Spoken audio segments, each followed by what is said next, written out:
Hey guys, welcome to Boxing Squared for boxing news and views from around the internet. Adam Kownacki's fight against Robert Helenius on March the 7th in New York at the Barclays Center. It's a big moment for Kownacki's career because he's on the precipice of getting a world title shot somewhere.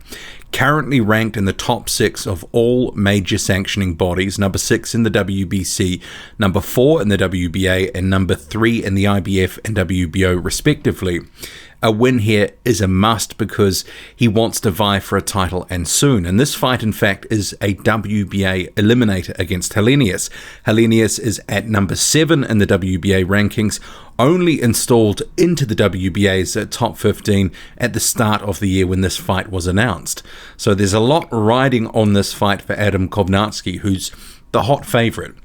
So I'll talk about this fight, but also a few quotes from them, a couple of photos from training camp too, and then I want to just touch on some of the rest of the card because it's quite a heavy card. So 5 heavyweight fights in total. You have F.A. Ajagba fighting Razvan Kajanu. You also have Frank Sanchez facing Joey DeWeco, and that's for a vacant World Boxing Council WBC Continental America's heavyweight title. Also Robert Alfonso facing Carlos Negron. That's a pretty evenly matched fight in my opinion. I might actually go for Carlos Negron in that one because Alfonso is a little bit unproven and untested for me. He got a draw with Iago Kaladze, and I think Carlos Negron beats Kaladze. But I digress. So the 5th fight is also Steven Torres, a 2-0 pro, versus Alex Ajabor. So in terms of the main event though, this is the 2nd time that Adam Kownacki has headlined at the Barclays Center in New York. So he has been building a profile quite steadily within the sort of New York market for a couple of years now. Actually the 10th time that he's fought at that venue and the 2nd time that he's headlining. And for this fight against Helenius, he is a hot favourite, and for good reason. He's been in pretty good form in the past year or two, getting some good stylish-looking wins over some decent-level opposition. Nothing stellar on the resume as yet. He sort of fought mostly top 30 guys, and in Helenius, it's sort of there or thereabouts. Again, Helenius somewhere between top 30 and top 40-ish, somewhere around there. But he's coming off a win over Chris Arreola, which was a real war. Arreola threw the most punches, according to CompuBox, of any heavyweight in the time that they've been monitoring heavyweight boxing in the past, was it 34 years or so. So it was a fun fight, but one that Kownacki maybe walked away from a little disappointed because Chris Arreola was a bit faded at that point, or a lot faded. He essentially retired for a couple of years, and his best years were almost a decade ago. But always up for a fun fight, and that was it. But Kownacki needs to go in here against Robert Helenius, throw punches in bunches, get to the inside and try break down the fin, because Robert Helenius will probably try use his height and reach over Adam Kownacki to try keep him on the outside and let his long right hand go. And that's his best punch for me for Robert Helenius.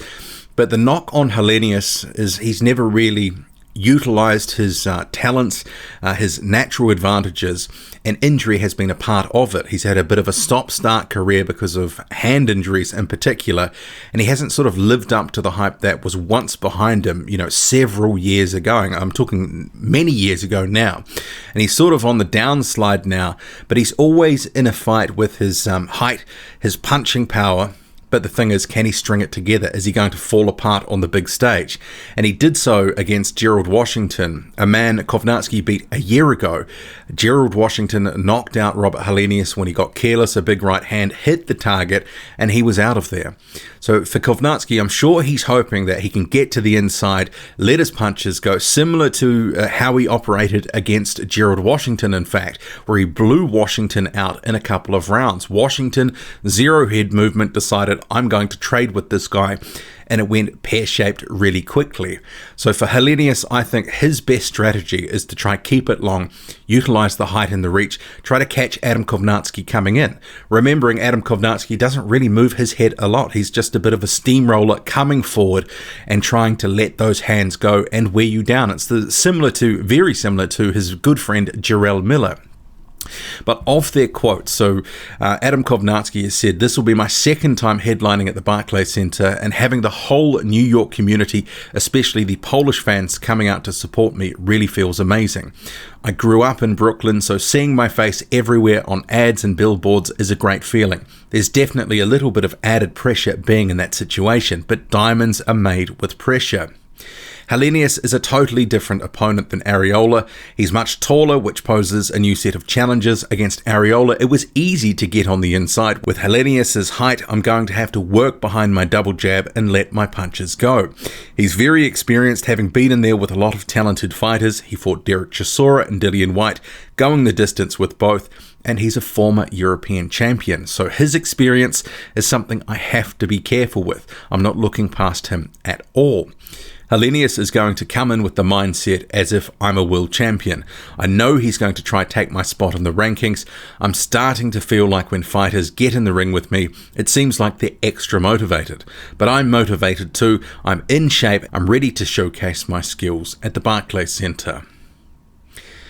I guess in terms of him saying that fighters are more motivated these days, it's probably more representative that he's facing, in general, from the earlier part of his career, better opposition now.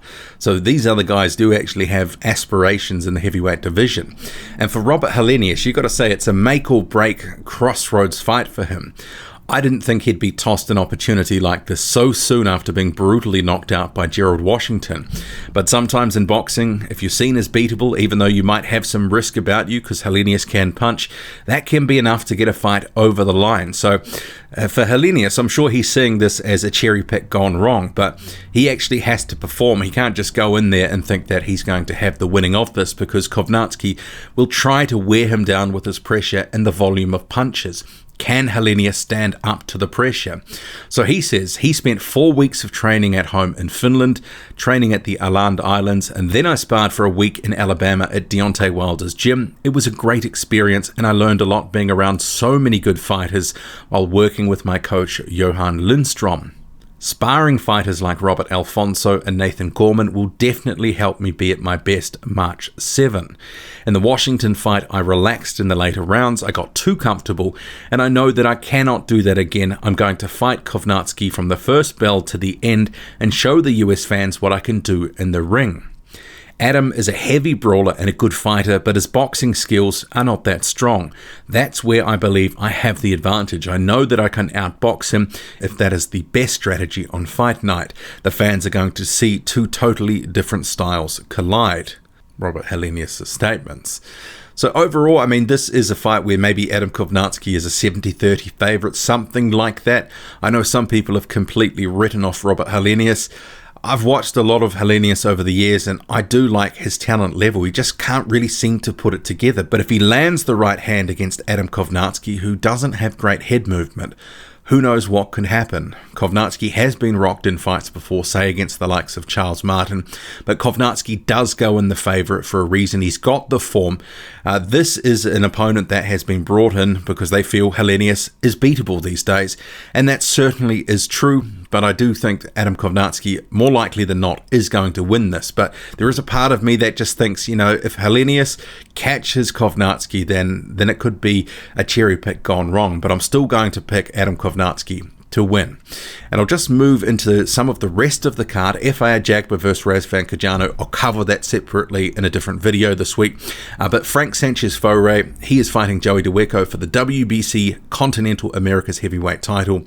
It'll be good to see where Sanchez-Foray is really at, because 14-0 at the moment, he's looking to make that sort of leap from prospect to sort of fringe contender level.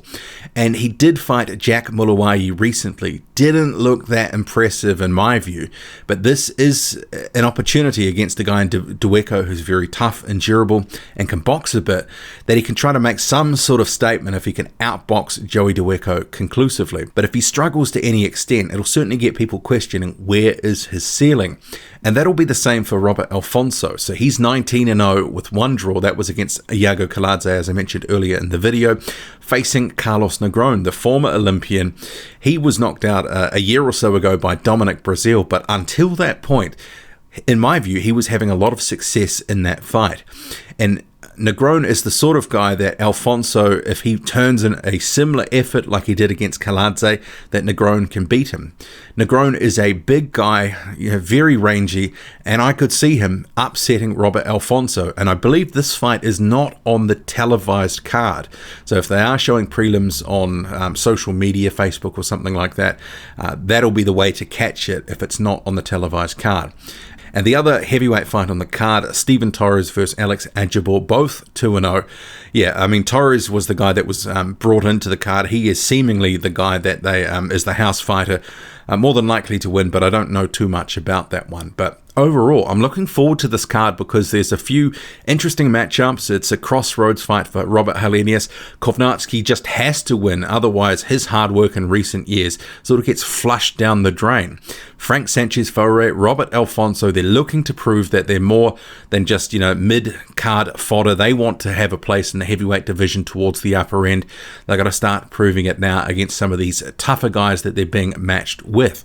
I'm looking forward to it. What do you make of it all? Drop a comment, loud and often, hit like, hit subscribe, follow me on Twitter, boxing_squared.